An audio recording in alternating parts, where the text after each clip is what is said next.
أستغفر الله العظيم الذي لا إله إلا هو الحي القيوم أتوب إليه.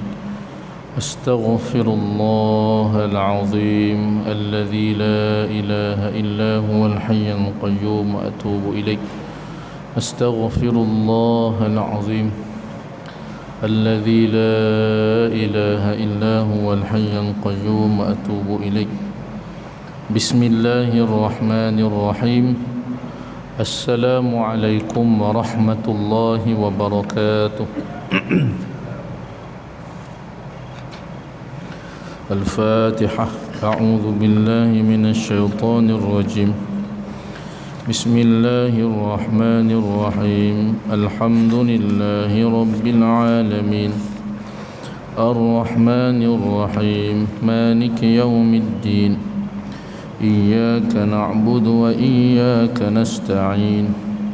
اهدنا الصراط المستقيم صراط الذين أنعمت عليهم غير المغضوب عليهم ولا الضالين.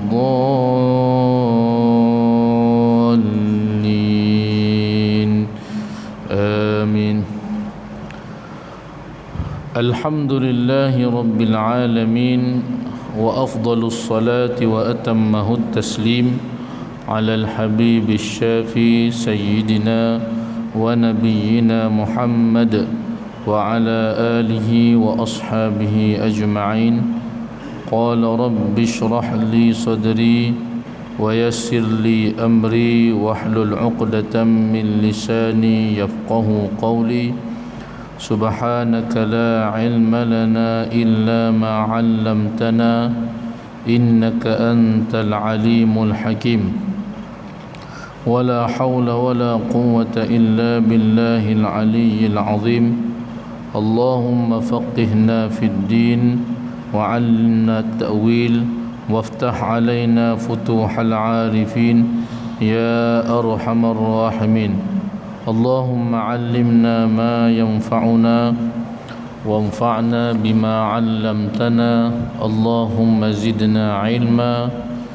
اللهم ارزقنا فهما يا عليم. اللهم ارزقنا متابعة النبي محمد صلى الله عليه وسلم أولا وآخرا وظاهرا وباطنا وفعلا وقولا وعبادة وعملا صالحا.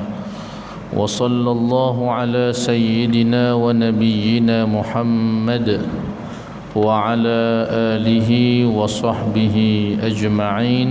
أما بعد. قال الله سبحانه وتعالى في القرآن العظيم بعد أعوذ بالله من الشيطان الرجيم. بسم الله الرحمن الرحيم. وما أرسلناك إلا رحمة للعالمين. صدق الله العظيم.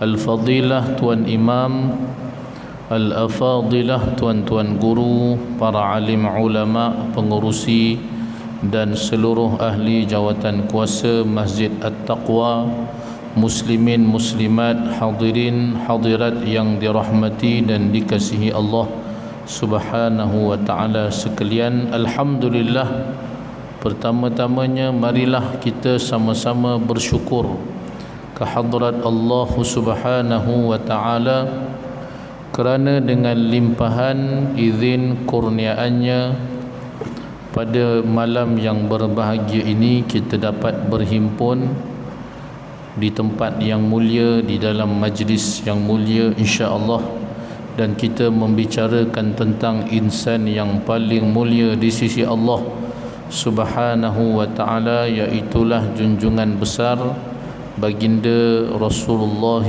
sallallahu alaihi wasallam. Semoga majlis kita diberkati Allah Subhanahu wa ta'ala insya-Allah. Amin ya rabbal alamin. Dan seperti biasa, saya mengajak diri saya dan para jemaah sekalian untuk kita sama-sama basahkan lidah terlebih dahulu dengan kita berselawat kepada baginda Rasulullah sallallahu alaihi wasallam. إن الله وملائكته يصلون على النبي يا أيها الذين آمنوا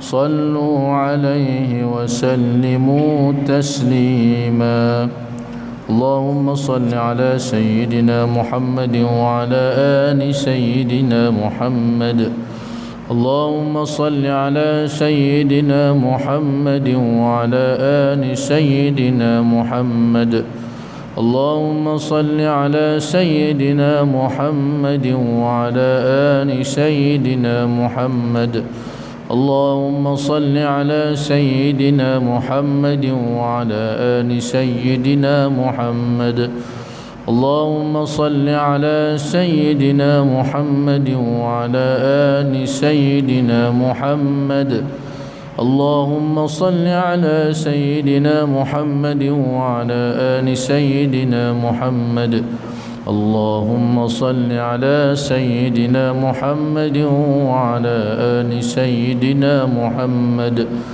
اللهم صل على سيدنا محمد وعلى آل سيدنا محمد اللهم صل على سيدنا محمد وعلى آل سيدنا محمد اللهم صل على سيدنا محمد وعلى آل سيدنا محمد.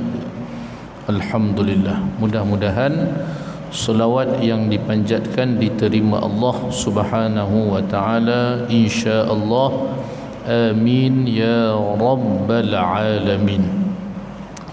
Menerusi kitab Rahiqul Makhtum karangan Syekh Safiyur Rahman Al-Mubarakfuri rahimahullahu taala wa nafa'ana Allahu bi'ulumihi fid darain amin.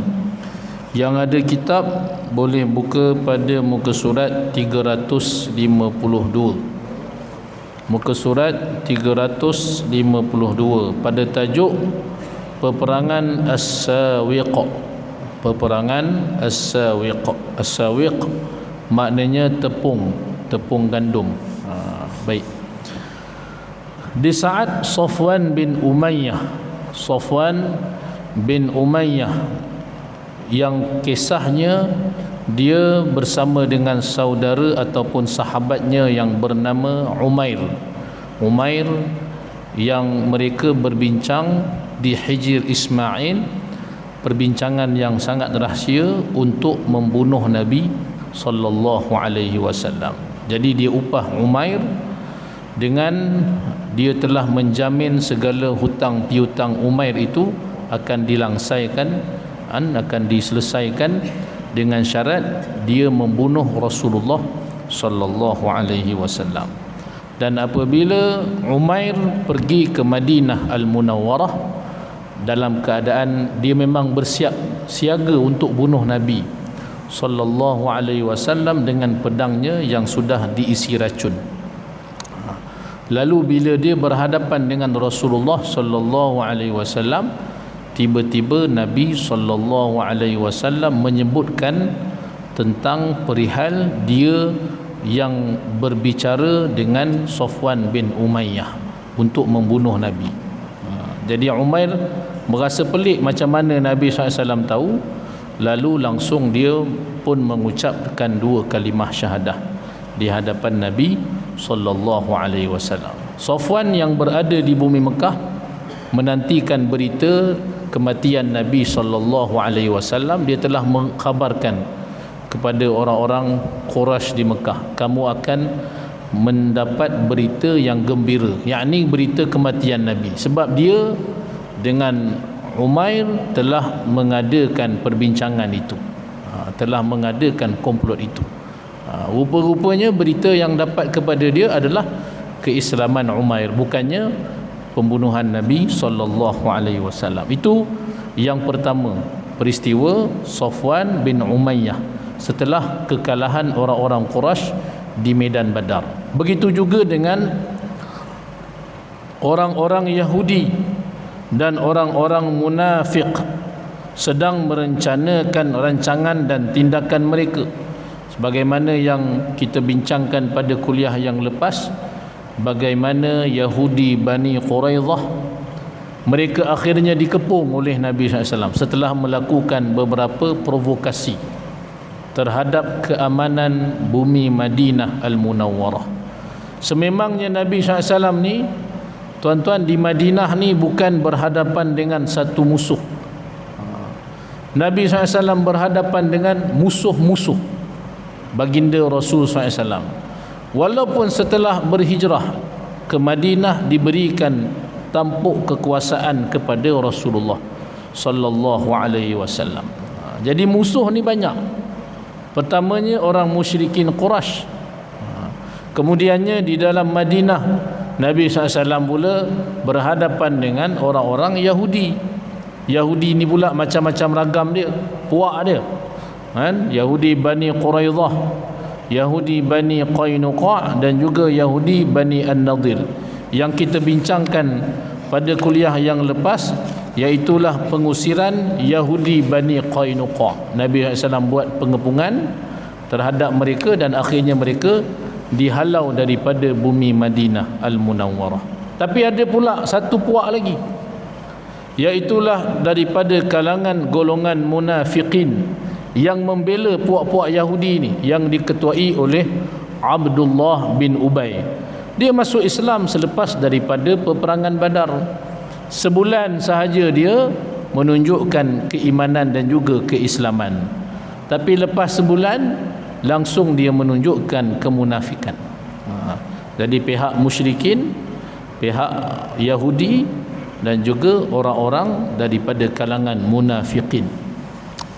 Maka Abu Sufyan pula sedang berfikir untuk melakukan satu tindakan yang kurang biayanya tetapi ketara kesan dia. Abu Sufyan ni, dia adalah ketua daripada kalangan Quraisy yang masih berbaki.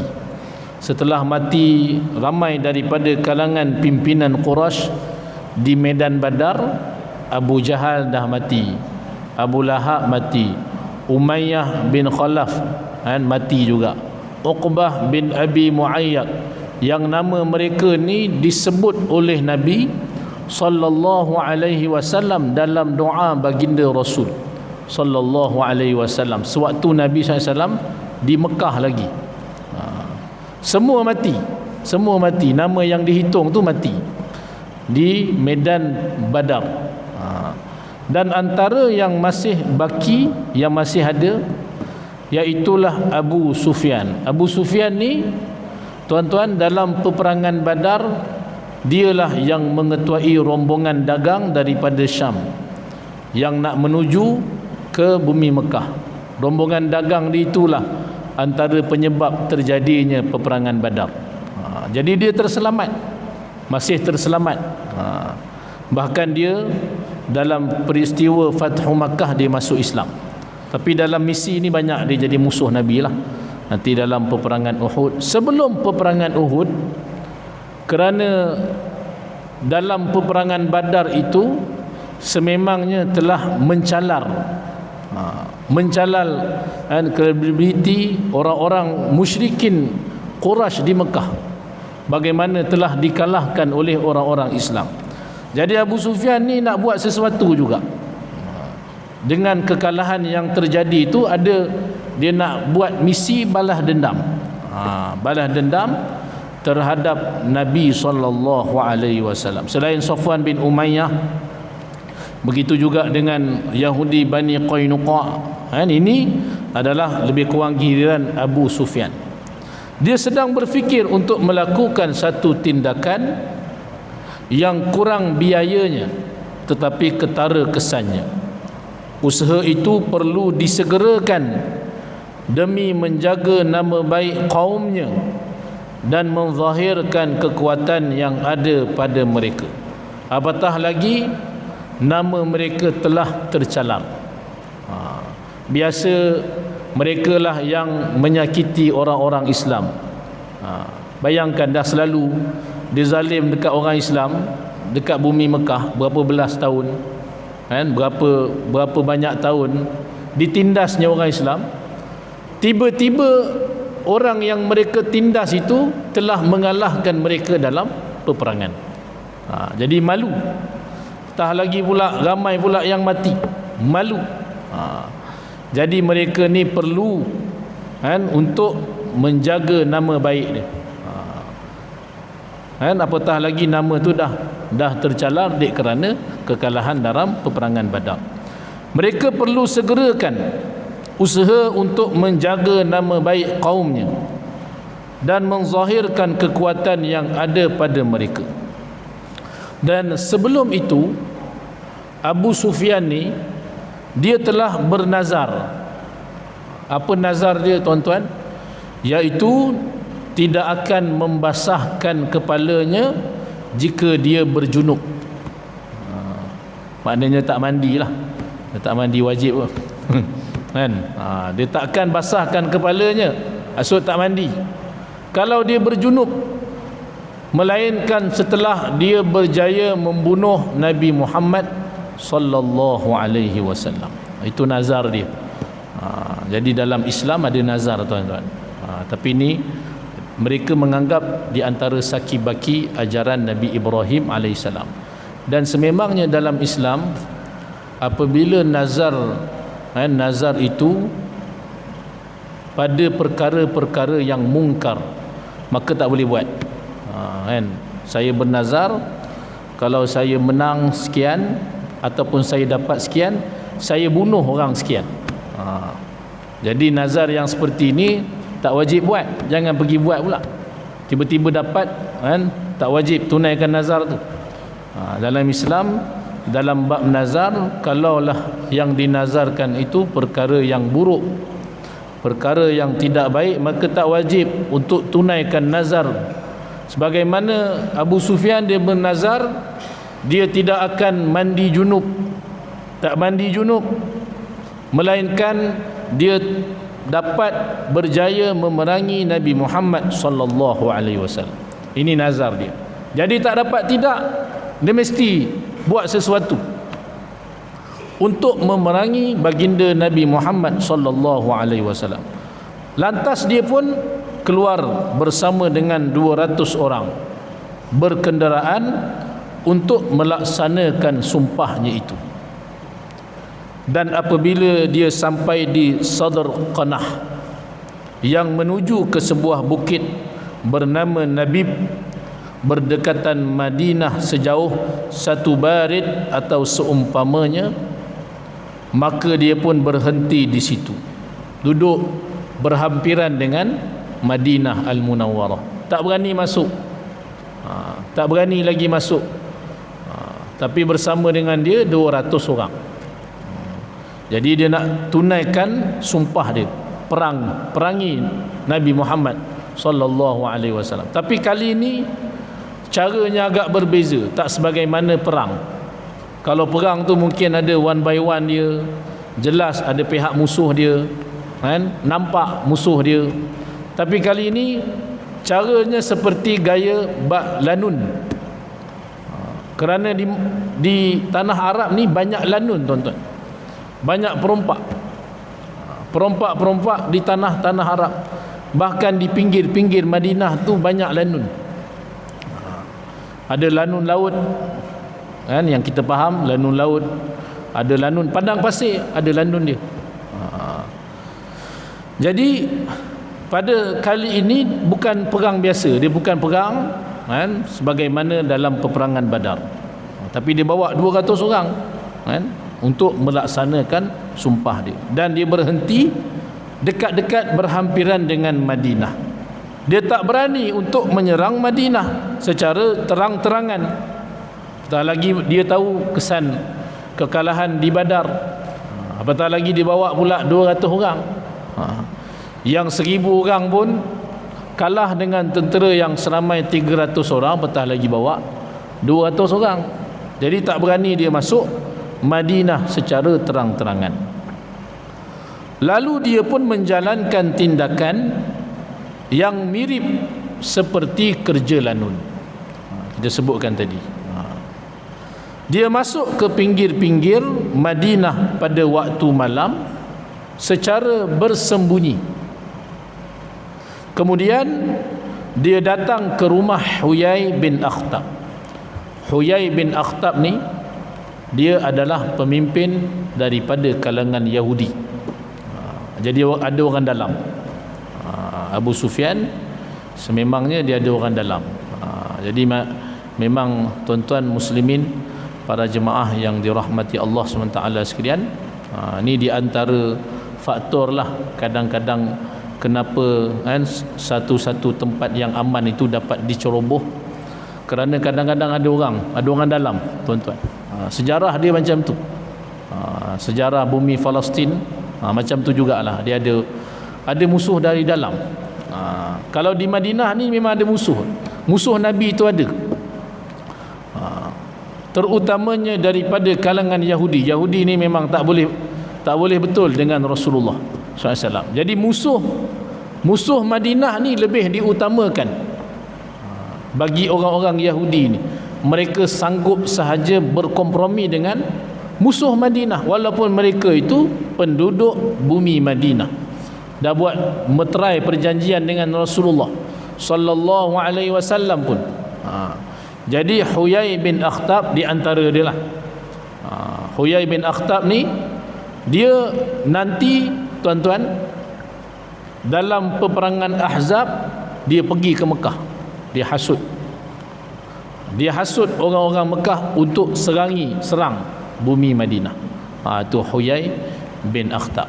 Anaknya nama Safiyah binti Huyai. Itu kemudiannya jadi Ummul Mukminin, isteri kepada Nabi sallallahu alaihi wasallam. Tapi bapanya Safiyah binti Huyai bin Akhtab ni dia musuh kuat Nabi sallallahu alaihi wasallam. Abu Sufyan pergi rumah Huyai bin Akhtab, ketuk pintu. Memang kawan dia. Lalu minta supaya dibukakan pintu. Tetapi Huyai enggan membuka pintu kerana takut. Apatah lagi masih baru lagi peristiwa Bani Qainuqa yang dikepung, kemudiannya dihalau. Jadi dia tak berani lagi nak buat hal dengan Rasulullah sallallahu alaihi wasallam. Orang Bani Qainuqa dah kena halau. Jadi dia tak berani buka pintu. Dia tahu Abu Sufyan ni pula musuh Nabi, datang ke tempat musuh. Dia tak berani buka pintu. Kemudiannya dia pun beredar pergi ke rumah Salam bin Mishkam. Salam ni juga ketua Yahudi Bani An-Nadir, ketua juga. Ada orang lain pula. Tadi Huyai bin Akhtab tak jalan. Huyai bin Akhtab takut. Pergi dengan ketua lain pula, ketua juga daripada kalangan Yahudi, iaitulah ketua Yahudi Bani An-Nadir. Try dia, tengok berani tak kan? Kemudian pergi kepada Salam bin Mishkam. Salam bin Mishkam ni, tuan-tuan, dia ketua Yahudi Bani An-Nadir dan pemegang tabung harta mereka, pemegang tabung harta orang Yahudi. Lalu Abu Sufyan pun meminta izin masuk. Salam bin Mishkam memberikan izin untuknya. Bahkan Salam bin Mishkam meraihkannya serta menghidangkan arak kepada Abu Sufyan. Jadi memang dialu-alukan kedatangan musuh. Ni kan yang disebut musuh dalam. Padahal Yahudi ni dah buat perjanjian dengan Nabi dah, kan? Dah buat perjanjian dah. Di dalam perjanjian piagam Madinah, Yahudi ni, tuan-tuan, dia buat janji. Dia maknanya mempersetujui satu-satu janji, dan dia juga yang memungkiri janji. Banyak janji dia yang sememangnya membawa kerosakan terhadap keamanan bumi Madinah Al-Munawwarah. Dia alu-alukan musuh, padahal Abu Sufyan ni musuh Madinah. Tapi dia alu-alukan kedatangan Abu Sufyan. dan dihidangkan arak pula kepada Abu Sufyan, serta menceritakan kepadanya rahsia tentang hal ehwal penduduk Madinah Al-Munawwarah. Lagi perbuatan yang kita sebut kan, yang kasar sikit, perbuatan yang cilaka lah tuan-tuan. Dia cerita pula ni Madinah ni begini, padahal dia orang Madinah, dia penduduk Madinah. Jadi memang tujuannya supaya musuh ni dapat menghancurkan keamanan Madinah. Ni perbuatan yang sangat durjana. Orang Yahudi ni memang sejarah dia macam tu tuan-tuan. Sejarah dia, dan ini masih awal lagi, mereka belum memperlihatkan taring dia. Kerana apa? Kerana Nabi SAW memang di dalam tampuk kekuasaan lagi.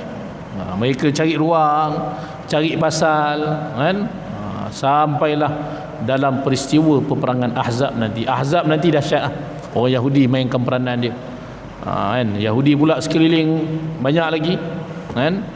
Rasulullah sallallahu alaihi wasallam menghabiskan mereka ni satu persatu.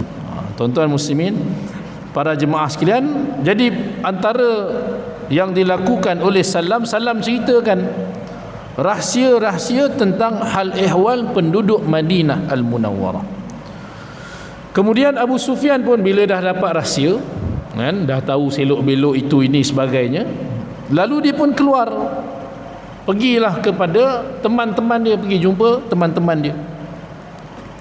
Lalu diutuskan satu kumpulan kecil untuk menyerang satu kawasan di pinggir Madinah Al-Munawwarah yang bernama Al-Arid.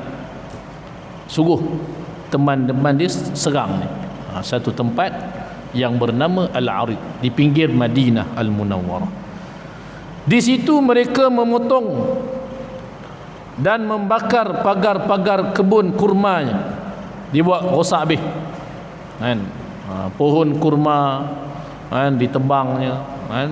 Begitu juga dengan pagar, habis dirosakkan, dibakarnya, dia potongnya. Dan pada saat ketika dia lakukan itu, dia bertemu dengan seorang lelaki Ansar, dan sekutu lelaki tersebut dalam kebun nampak ada orang. Ada orang dalam kebun, seorang lelaki daripada kalangan Ansar. Lalu kedua-dua mereka dibunuh tuan-tuan. Satu dibuat rosak, satu lagi dibunuh. Kemudiannya kumpulan itu pun melarikan diri pulang ke Madinah Al-Munawwarah. Muslimin, para jemaah yang dirahmati Allah Subhanahu wa taala sekalian, berita itu pun sampai ke pengetahuan Rasulullah sallallahu alaihi wasallam. Dengan segera baginda Nabi sallallahu alaihi wasallam mengejar Abu Sufyan.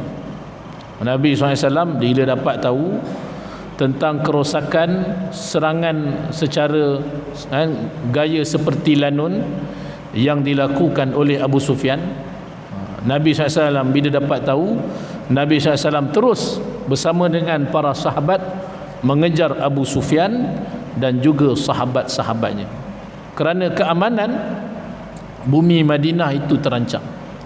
Jadi memang kalau bumi tanah air kita diancam tuan-tuan, memang hak kita lah untuk menjaga keamanan dia kan. Jadi memang betul lah orang Palestin dia mempertahankan hak dia dah berapa lama dah kan. Sampai bukan sekadar dirampas, bahkan dibunuh. Jadi betul lah mereka ni berusaha untuk menegakkan hak dia. Cuma masalahnya dunia tak dapat buat apa-apa kan, dengan apa yang dilakukan oleh Zionis. Zionis sangat kejam tuan-tuan kan. Dah lebih sebulan dah terus menerus dia membedil rakyat Palestin. Dia tak kira dah tentang undang-undang dunia, tak peduli dah kan. Sampai apa resolusi yang diputuskan oleh PBB langsung dia tak pedulikan dia. Jadi hidup tu kan seperti hidup sesuka hati, padahal itu hak orang Palestin. Jadi memang kalau ada tanah air kita diancam, tanah air kita diserang, memang hak kita untuk mempertahankannya. Nabi SAW saat diserang tu di pinggir Madinah, Nabi SAW terus kejar bersama dengan para sahabat baginda radhiyallahu anhum ajma'in. Abu Sufyan lari, akan tetapi angkatan Abu Sufyan melarikan diri dengan pantas. Mereka telah membuang banyak tepung, dalam bahasa Arab sebut sawiq. Dalam perjalanan tengah dikejar oleh pasukan Rasulullah sallallahu alaihi wasallam tu, dia lari punya lari, tuan-tuan, dan nak bagi kenderaan dia laju, kerana banyak tepung yang diambil, sehingga kan dia membuang banyak tepung yang mereka bawa sebagai bekalan serta bekalan-bekalan lain untuk meringankan kenderaan dia. Jadi banyak bekalan-bekalan tepung yang dibawa bersama dengan bekalan-bekalan yang lain, nak bagi lari tu laju, bagi speed lari daripada pasukan Nabi sallallahu alaihi wasallam, sehingga dibuang semua tepung-tepung tadi, sawiq. Maka kerana itu mereka berjaya melepaskan diri. Sebab apa? Tepung dan juga barang-barang yang lain telah dibuang, ringan kenderaan.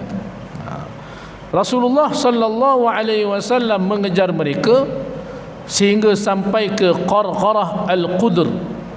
Kemudian baginda Nabi sallallahu alaihi wasallam pun berpatah balik.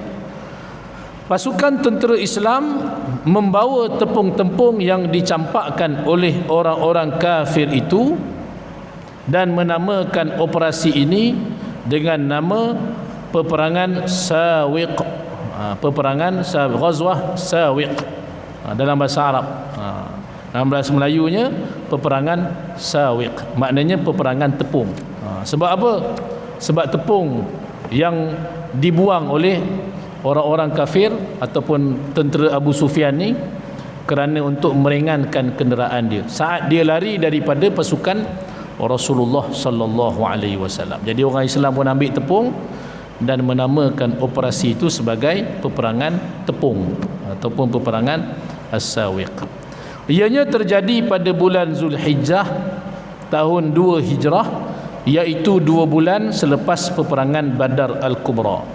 Semasa meninggalkan Madinah Al-Munawwarah, baginda Rasulullah sallallahu alaihi wasallam melantik Abu Lubabah bin Al-Munzir untuk memangku urusan hal ihwal Madinah Al-Munawwarah. Tuan-tuan muslimin, para jemaah yang dirahmati Allah Subhanahu wa taala sekalian, satu lagi peperangan yang bernama peperangan Dhi Amr. Peperangan Dhi Amr ni tuan-tuan sebelum peristiwa pembunuhan Ka'ab bin Al-Ashraf. Yang ini insya-Allah ada kesempatan, ada peluang kita akan cuba sambung lagi bicaranya pada kuliah yang akan datang. Semua peristiwa-peristiwa ni adalah peristiwa sebelum peperangan Uhud. InsyaAllah lepas cerita kisah-kisah ni barulah kita akan masuk pada tajuk peperangan Uhud. Wallahu subhanahu wa ta'ala a'la wa a'lam. Sekadar itu dahulu yang baik daripada Allah subhanahu wa ta'ala. Segala kekurangan, segala kelemahan adalah daripada diri saya sendiri. Kurang lebih mohon maaf. Aqulu qawli hadha wa astaghfirullahal azim li wa lakum. Subhanakallahumma wa bihamdik asyhadu an la ilaha illa ant astaghfiruka wa atubu ilaik. Bismillahirrahmanirrahim. Wal 'asr innal insana lafi khusr illa alladhina amanu wa 'amilus solihat wa tawassaw bil haqq wa tawassaw bis sabr. Barakallahu fikum. Wassalamu alaikum warahmatullahi wabarakatuh.